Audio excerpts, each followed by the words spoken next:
Okay, so today I'm gonna take a look at the Horizon Forbidden West Tallneck set. I'm doing this pretty much unscripted. I really love video games. I love the idea of video games being adapted into LEGO. I've been an advocate for this idea for a good few years now. We did a video talking about the potential of a Horizon set. Apparently this was rumored, and I cannot believe that this is real. Wow.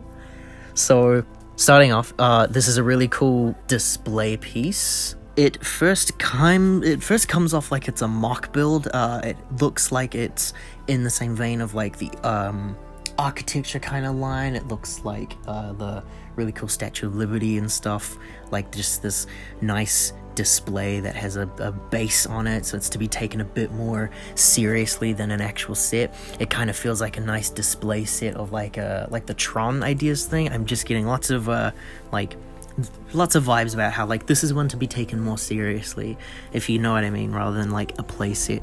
We can see that at the bottom there's some green foliage, there's some foliage there about like the apocalypse, and it looks like a rundown street light.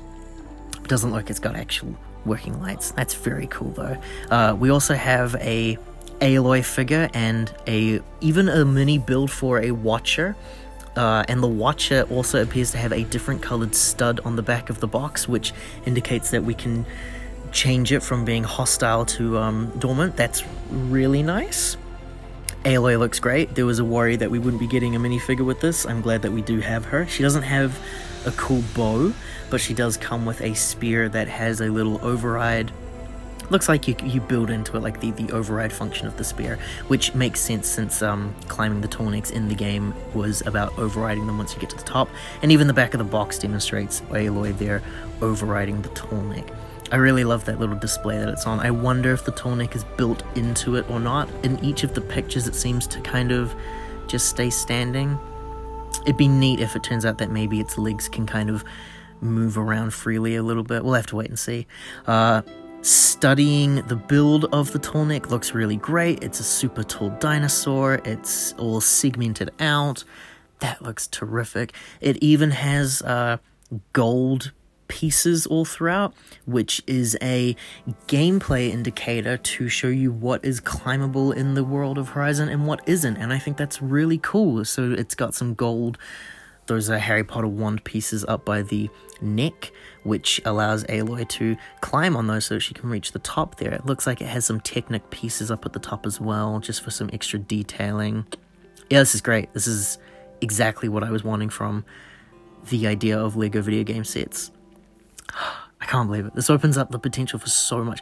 Oh, there's a yellow stud as well for the Watcher. I just see down at the bottom there, so it looks like a blue, red, and yellow studs for interchangeable personality types. That is so cool. It's terrific. It's easily one of my most anticipated sets of the year. I'm going to try and get this. I'm going to try and buy this day one.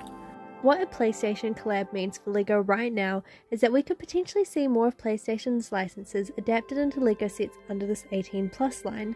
This could also lead to the potential of a CMF series in the future, which just fundamentally makes sense given as how easy it would be to cover themes that wouldn't work as sets, and this would easily perform very well for consumers, as this would be an easier sell for fans of the IPs over expensive sets. LEGO has some kind of blurry guidelines that's not really open to the public for what they will and won't adapt.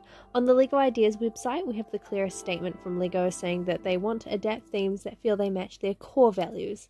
This does immediately rule out PlayStation restricted content, which unfortunately is a good number of the more popular series within PlayStation's library, but there are family-friendly licenses that could be adapted, such as Ratchet & Clank, Little Big Planet, Jak and Daxter, Sly Cooper, some blurry lines with Spyro and Crash Bandicoot with their rights at the moment though. Personally, I would love to see licenses like Little Big Planet, Ratchet & Clank, and Sly Cooper receive the Horizon treatment and have a set. Little Big Planet could be akin to the Trolls World Tour sets and making a little Craft World playset using some of the nice felt pieces and brightly coloured pieces. I think would just be so cute and fun. Ratchet & Clank could easily be just a small set consisting of the ship build with Ratchet & Clank.